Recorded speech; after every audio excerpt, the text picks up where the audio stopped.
Bakit kayo naiyak, sir? Ha? Bakit po kayo naiyak? Tao lang ako. Hindi ako robot. Hindi ako makina. Tao lang ako. How's your May family? appeal is sincere to the President. How's your family? And what do you feel, sir? Sabi mo kanina, kung nararamdaman lang ng Pangulo ang nararamdaman mo. How would you describe how you feel, sir? Very low. The lowest point of my life. Ikaw ba naman? Nagtrabaho ka ng gusto nga, I-absent. Yung aking servisyo talaga.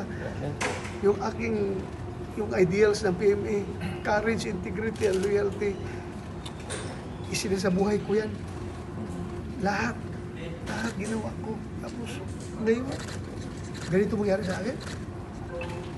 Sir, ano exactly Kailan? ang gusto, sorry, ano pong gusto niyong gawin ng Pangulo exactly, sir, at this point in time? Sana, huwag niya akong ipadala sa dahil. Yun lang naman, kahit sa court dito sa Pilipinas, pareho tayo Pilipino, Mr. President. Pareho tayo Pilipino, kung pwede lang.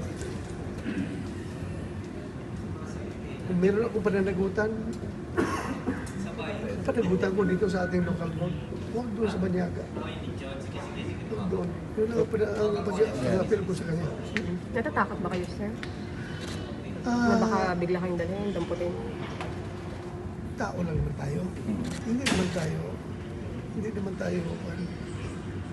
Despite sa aking mga pinagdaanan, the more I am humanized sa lahat ng trials, lahat ng hardship na aking dinaanan, the more na humanize ako.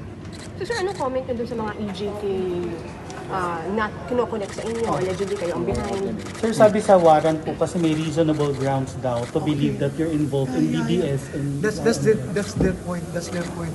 May point naman din tayo. Ikaw ba, do you think may napatay akong tao sa IGK? Ha? Do you think meron ako inutusan na patayin mo yan?